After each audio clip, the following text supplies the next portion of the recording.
오늘 말씀 같이 찾아보시겠습니다. 오늘 말씀은 잠언서 25장 13절의 말씀입니다. 잠언서 25장 13절의 말씀입니다.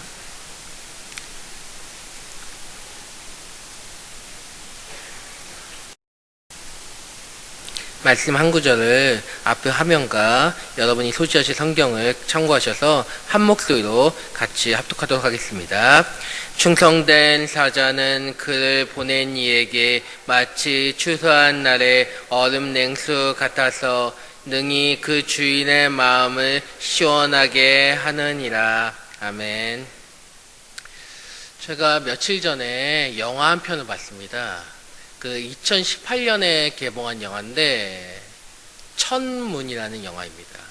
아마 보신 분도 있을 것 같습니다. 한석규랑 최민식 두 이제 중년 배우의 뛰어난 배우가 나와서 했던 영화인데 그 영화를 보고 제가 좀 느낀 점이 있습니다. 그것은 그 역할을 맡았던 거기에서 나오는 이 영화가 우리나라 역사 인물인 장영실과 세종대왕의 이야기를 영화한 것인데, 세종대왕은 장영실이 있어서 행복했겠다라는 생각이 들었습니다. 그 영화를 다 보고 나서 그걸 느꼈습니다. 아마 이 영화를 보신 분들은 제가 왜 이런 얘기를 하는지 아실 건데, 못 보신 분들은 모르실 수 있어서 제가 설명해 드리겠습니다. 여러분도 아시겠지만 세종대왕은 역사 기록을 보면 왕이고 장영실은 노비라는 신분이었습니다. 그 신분 차이가 엄청나게 나는 것입니다. 그렇지만 세종대왕은 장영실을 누구보다 아꼈다는 것입니다. 역사에서는 어떨지 모르겠지만 영화에서는 그렇게 나옵니다. 왜냐하면 장영실은 세종대왕의 뜻을 실현시키는 일을 감당하였기 때문입니다. 좀 더 구체적으로 말하자면 영화 천문에서 세종대왕은 오로지 백성만을 위한 모습을 보입니다. 백성을 위해서 무엇인가 더 해주고 싶어하고 복지정책을 해주고 싶고 그들을 위한 그들의 생활을 위해서 끊임없이 계획을 세웁니다. 그리고 그 계획을 장영실은 그 역할을 좀 더 추진하는 실행시키는 역할을 해주었다는 것입니다. 게다가 직접 선두해서 그 일을 영위해 나가는 것이 바로 장영실의 역할이었습니다. 한 예로 비가 주룩주룩 내리던 밤 세종대왕이 장영실의 발명품을 보면서 오늘따라 별이 보고 싶구나 그 한마디를 했을 뿐인데 그 장영실은 그 가운데서 별을 볼 수 있도록 실제 별은 아니지만 인위적으로 별처럼 보이도록 만드는 모습을 보입니다. 그리고 이후 세종은 모든 백성이 글을 쓰고 읽고 할 수 있도록 한글을 만들고자 합니다. 그러자 그것에 최측근이란 왕의 최측근이라고 불릴 수 있는 신하들과 양반들은 반대를 한다는 것입니다. 우리만의 언어를 만드는 것에 큰 두려움을 가집니다. 명나라의 보복이 두려웠기 때문입니다. 우리나라가 이런 걸 만들게 되면 우리나라 우군인 명나라가 쳐들어올 수 있다. 보복할 수 있다. 반대를 하는 것입니다. 근데 문제는 이런 반대뿐만 아니라 세종대왕이 뭘 얘기하면 무조건 반대하고 반대를 위한 반대를 하다 보니까 늘 세종대왕은 이 신하들 때문에 답답하고 힘들어했습니다. 근데 반면에 장영실은 그런 걸 상관없이 왕의 뜻이라면 왕의 명령이라면 그가 한 일에 믿음을 가지고 실행을 했다는 것입니다. 한글 만들고자 하는 그 생각을 가졌을 때 그것에 열심으로 주춧돌을 놓고자 하고 실행한다는 것입니다. 물론 실행하지 못하지만 실행하려는 노력을 하였다는 것입니다. 그렇게 세종대왕은 장영실을 보면서 행복할 수 있었고 아끼고 소중하게 여길 수밖에 없었던 것입니다. 전 이 영화를 보면서 역사 속 사실을 그대로 옮겼는지 허구를 재구성하였는지는 잘 알 수가 없었습니다. 하지만 그건 중요치 않았습니다. 단지 전 이 영화에서 느낄 수 있었던 건 아까도 말씀드렸지만 세종대왕의 마음을 편하게 하고 그의 뜻을 헤아리며 그의 뜻대로 열심으로 헌신하려고 했던 그 장영실이 있어서 세종대왕은 행복했지 않았을까. 그 여러 많은 신하들이 있지만 그들로 인해서 답답했던 그 자신의 마음을 시원하게 해주는 존재가 장영실이 아니었을까 생각해 보게 되었습니다. 그리고 진정한 신하로서의 역할을 감당한 사람이 누구인지 한번 생각해 보았습니다. 그 영화에서 진정한 신하는 저는 장영실이 아니었을까 싶었습니다. 수많은 신하들이 있었지만 세종대왕의 마음을 편안하게 해주었던, 그의 뜻을 헤아려 주었던 장영실, 노비이지만 그 장영실이 정말 충성된 신하가 아니었을까 싶었습니다. 그 영화 속에서 왕은 분명하게 이야기합니다. 명나라의 눈치를 보고 그 관점에서 이야기를 하고 늘 반대하는 신하들에게 당신들은 명나라의 신하요 아니면 나의 신하요 라고 묻습니다. 그때 신하들은 대답하지 못합니다. 하지만 장영실에게 물었다면 장영실이 얘기했을 것입니다. 저희는 오직 전하의 신하입니다. 장영실은 충성된, 그 왕에게 온전한 충성을 다하는 그런 신하였으니까요. 오늘 이번 한자를 한번 봤으면 좋겠습니다. 화면 한번 띄워주시기 바랍니다. 한자, 예. 오늘 말씀에 충성이라는 단어가 나옵니다. 근데 이 충성에 충자를 보시기 바랍니다. 저 충자를 보면 마음 심자와 가운데 중자가 합쳐진 단어가 충자라는 것입니다. 마음의 중간, 마음의 중심이 흐트러지지 않는다는 것이 저 충자라는 것입니다. 그리고 성자는 정성성이라는 것입니다. 마음의 중심이 흐트러지지 않는다. 정성을 다해서 그렇게 섬긴다. 그것이 바로 이 충성이라는 단어라는 것입니다. 그 흔들리지 않는 마음을 국가나 임금, 윗사람 등을 위해 뭔가 마음을 다함이라는 뜻이 이 충성이라는 뜻이라는 것입니다. 이 이야기를 하는 이유를 제가 이 본문을 통해서 다시 한번 이야기하도록 하겠습니다. 오늘 본문 말씀을 다시 한번 같이 읽어봤으면 좋겠습니다. 오늘 본문 말씀 13절 말씀입니다. 시작. 충성된 사자는 그를 보낸 이에게 마치 추수한 날에 얼음 냉수 같아서 능히 그 주인의 마음을 시원하게 하느니라. 아멘. 처음에 충성된 사자는이라고 분명하게 언급하고 있습니다. 그렇다면 저희가 생각해야 될 건 이 충성의 대상이 누구냐는 것입니다. 충성의 뜻을 알았습니다. 정성을 다해서 마음 흐트러 없이 한 분만 섬기는 것. 그렇다면 충성의 대상이 누구일까요? 저희는 그 답을 알고 있습니다. 단 한 분, 하나님이신 것입니다. 전지전능하신 하나님께 충성을 다해야 하는 것입니다.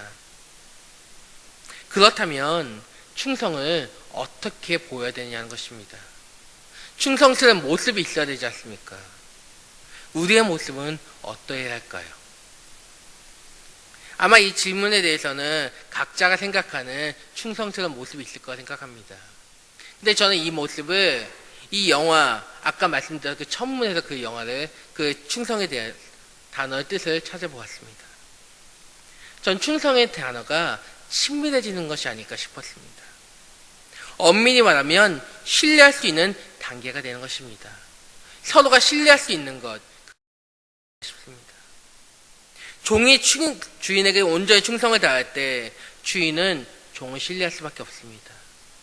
종이 100% 충성을 다하고 주인의 말이라면 무엇이든 따를 때 주인은 종을 신뢰할 수밖에 없습니다.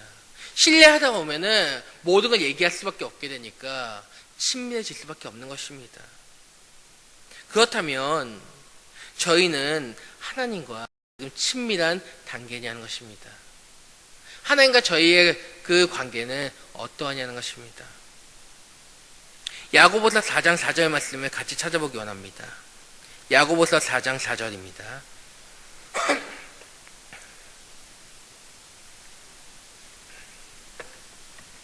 야고보서 4장 4절입니다.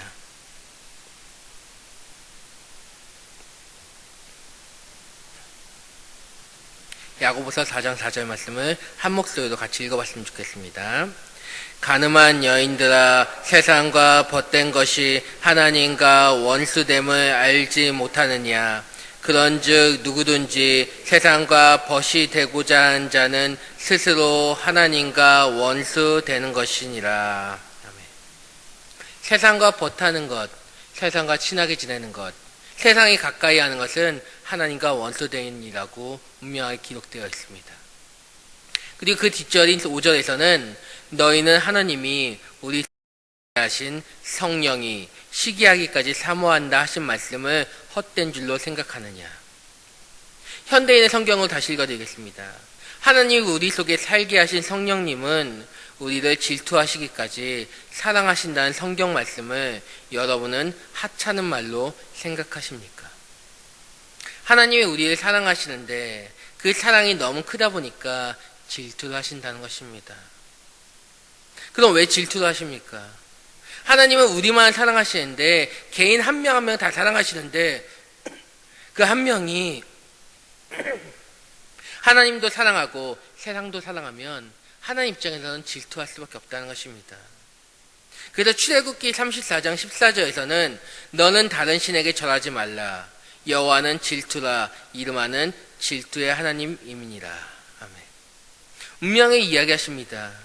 질투의 하나님이라고. 그렇다면 이 말씀들이 의미하는 바가 무엇이냐는 것입니다. 하나님과 친밀해진다는 것은 세상과 법하지 않는다는 것입니다. 저희 육신은 분명 세상에 속해 있지만 하나님만을 바라보라는 것입니다. 하나님만을 섬기고 하나님만 더 가까이 하라는 것입니다. 그렇습니다. 충성된 사람은 오직 하나님 한 분만 바라보는 것이 세상과 친밀해지지 않는다는 것입니다. 세상과의 세상 속에 살고 있지만 세상을 가까이 하는 것이 아니라 더욱더 하나님만 바라보고 하나님만 섬기는 것입니다. 그게 진정한 충성인 것입니다.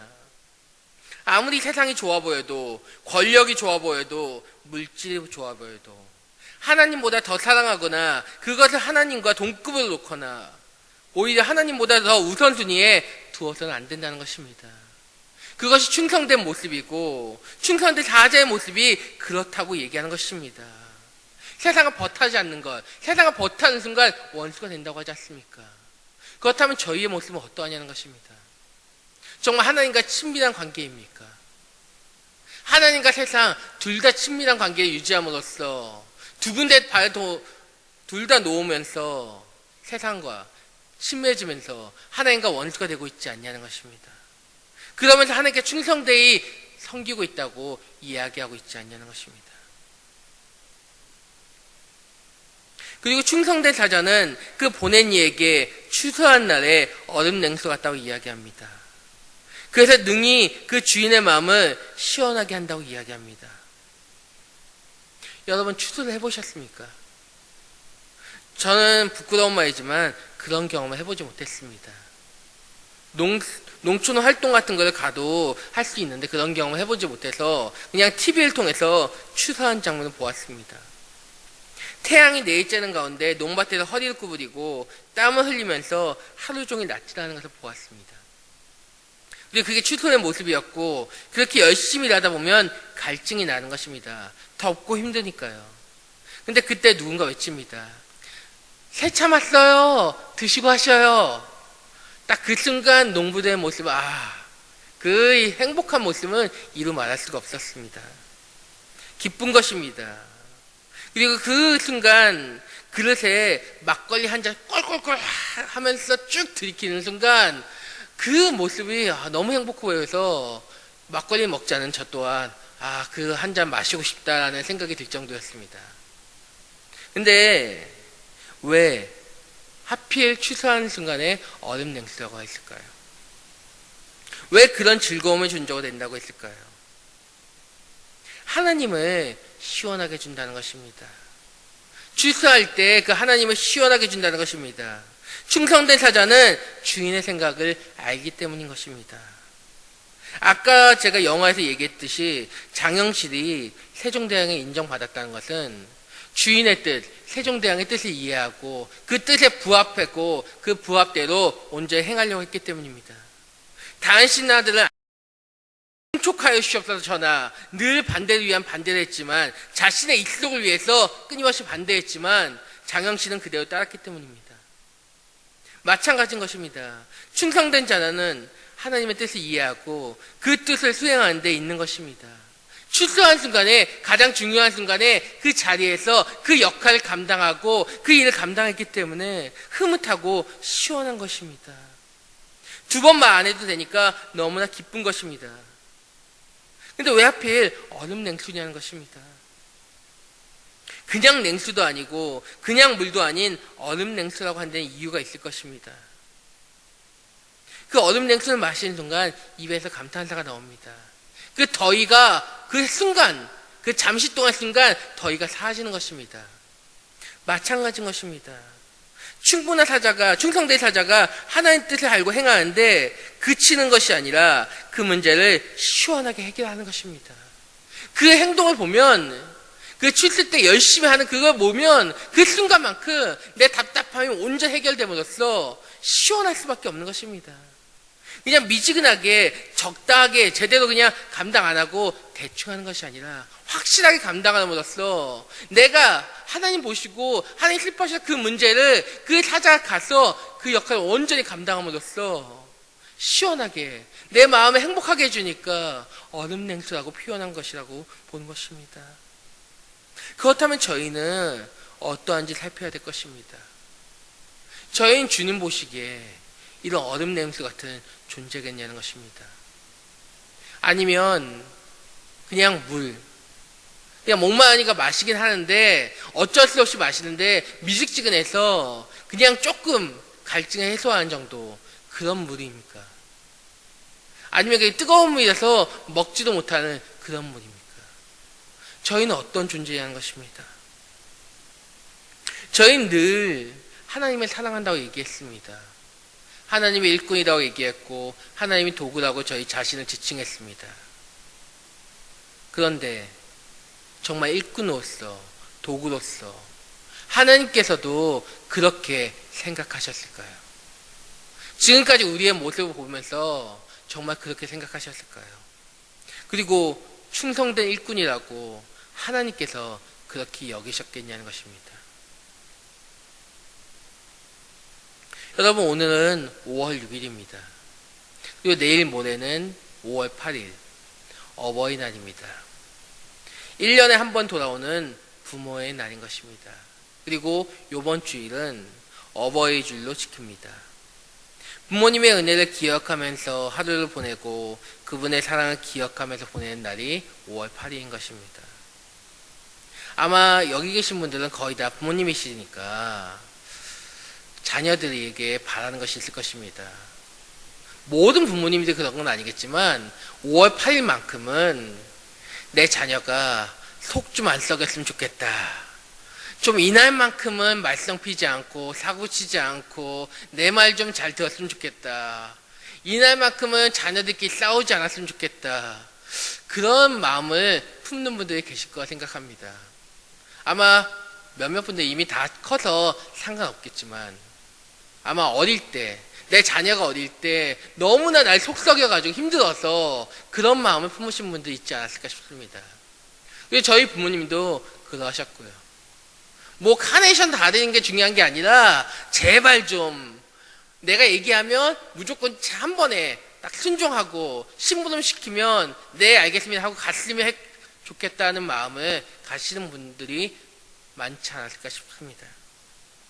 물론 잘 듣는 아이들이면 딸이라면 더 잘 들었으면 좋겠다는 마음이 부모의 마음이겠죠. 근데 말입니다. 저희가 하나님을 아버지라고 얘기하지 않습니까? 하나님에게 그럼 저희는 자녀인 것입니다. 그렇다면 동일한 마음이지 않을까요? 부모님들이, 여러분들이 자녀를 보면서 생각하는 마음, 내 말 좀 잘 들었으면 좋겠다. 그냥 나 사랑한다고 말만 하는 것이 아니라 내 말에 좀 순종했으면 좋겠다. 그것을 하나님도 똑같이 여기시지 않겠냐는 것입니다. 근데 우리는 그 부모님의 말씀에 어떻게 따르고 있냐는 것입니다.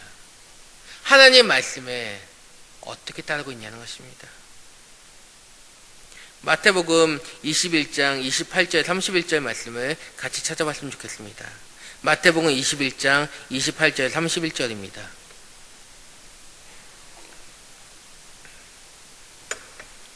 마태복음 21장 28절 31절입니다.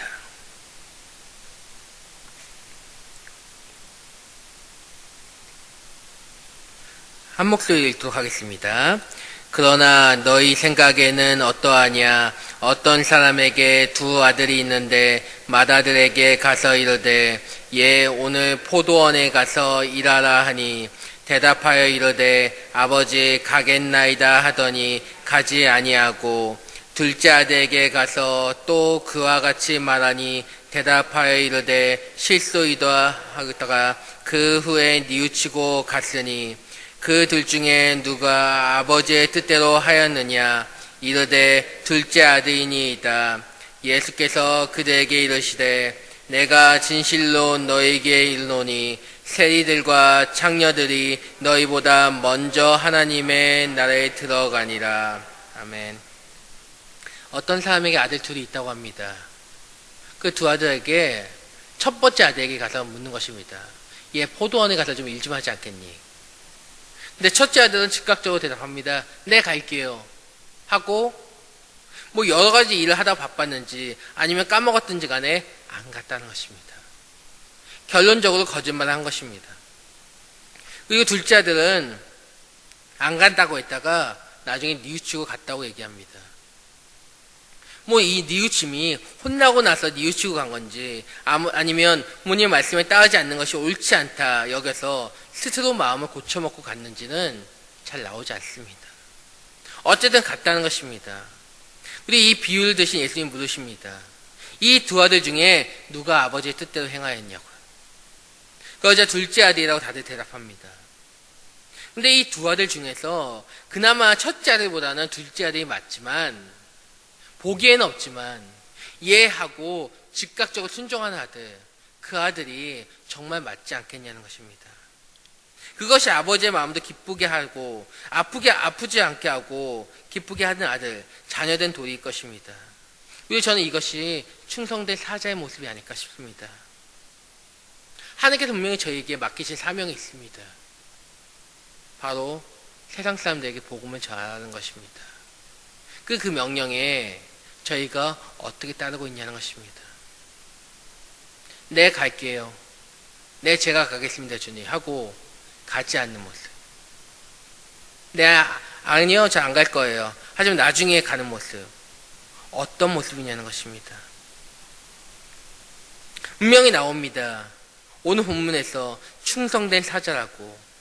사자는 윗사람의 명령이나 부탁을 받고 심부름 하는 사람, 타인의 완성된 의사표시를 전하는 사람이 나옵니다. 다시 말하면 저희는 하나님께 부름을 받고 명령을 준행한 사람들인 것입니다.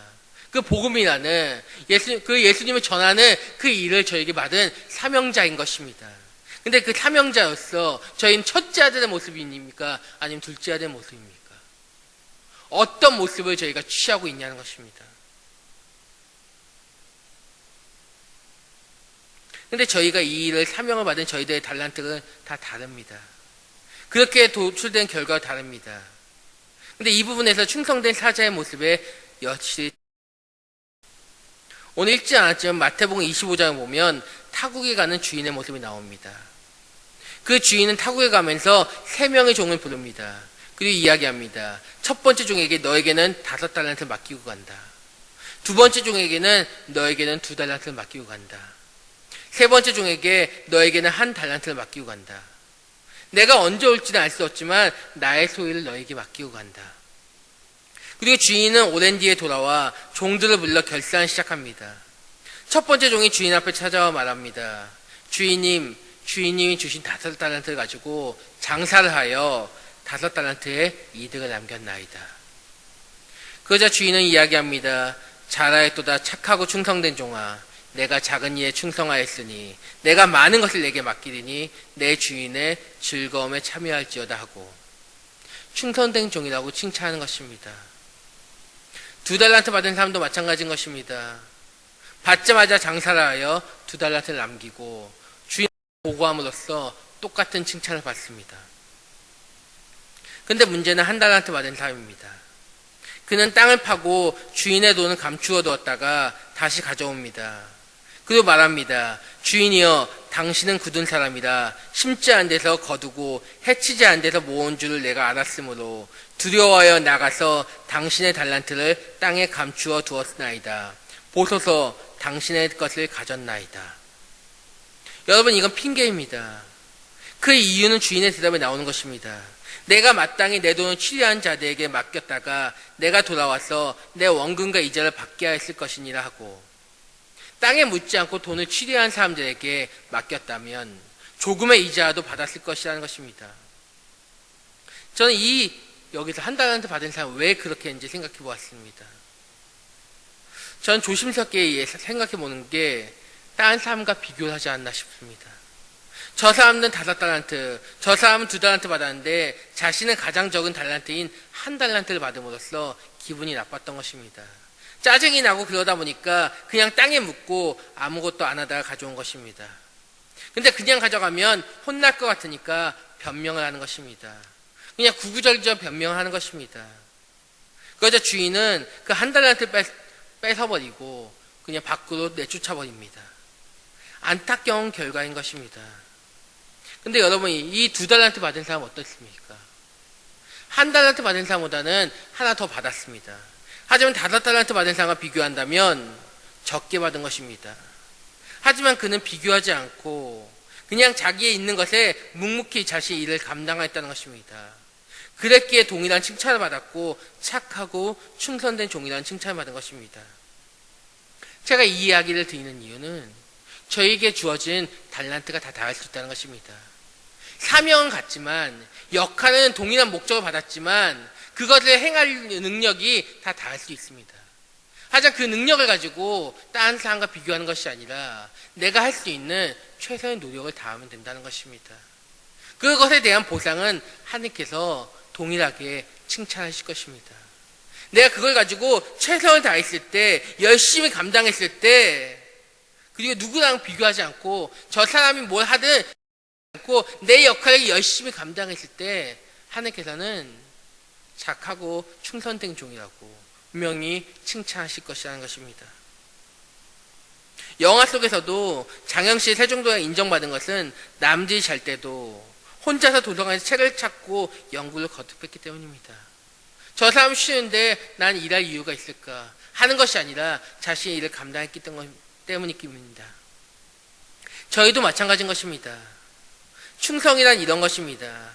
주인이 시키신 일, 하나님이 시키신 일을 묵묵히 감당하는 것.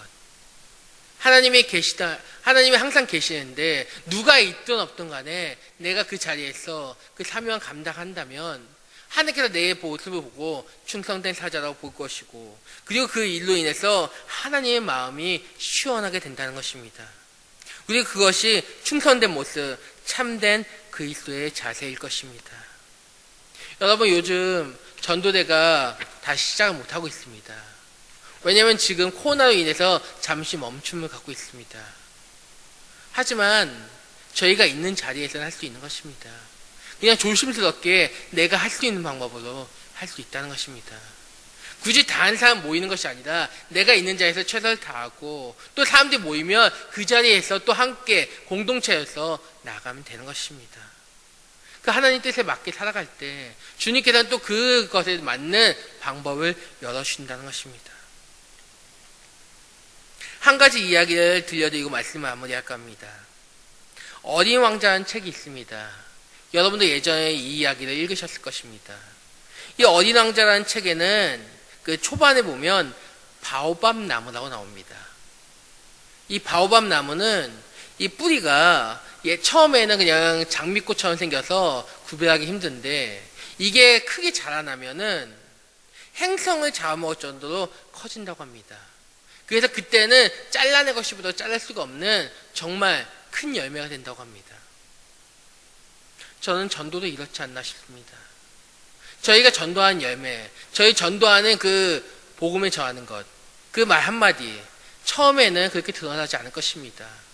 하지만 그 한마디가 전해지면 언젠가 그것이 바오밥 나무처럼 커진다는 것입니다. 이 세상은 뒤엎을 정도로 영향력을 발휘할 것입니다. 여러분이 주님의 일을 하면서 내가 하는 이 한마디가 얼마큼 영향력이 있을까 생각하는 것이 아니라 이 한마디가 이 한 명을 변화시켜서 이 한 명이 또 다른 한 명을 변화시키고 언젠간 전 세계에 영향력을 끼칠 걸 기대하면서 소망하면서 자신의 자리에서 묵묵히 그 일을 감당하셨으면 좋겠습니다. 충성되이 그 역할을 감당하면서 세상을 변화시키는 그 한 걸음을 여러분이 걸어가시는 청계한육교의 모든 지체분들이 되시기를 간절히 소망합니다. 아멘. 기도하시겠습니다. 하나님, 저희가 한 걸음 한 걸음 나아가기 원합니다. 충성된 자가 되어서 다른 사람 보는 것이 아니라 오직 하나님만 바라보고 그 역할을 감당하기 원합니다. 나에게 주어진 그 사명 한 번 더 기억하는 시간 될 수 있게 도시옵소서. 주님 인도하여 주옵소서. 역사하여 주옵소서. 이 모든 말씀 살아계신 예수님 이름으로 기도하였습니다. 아멘.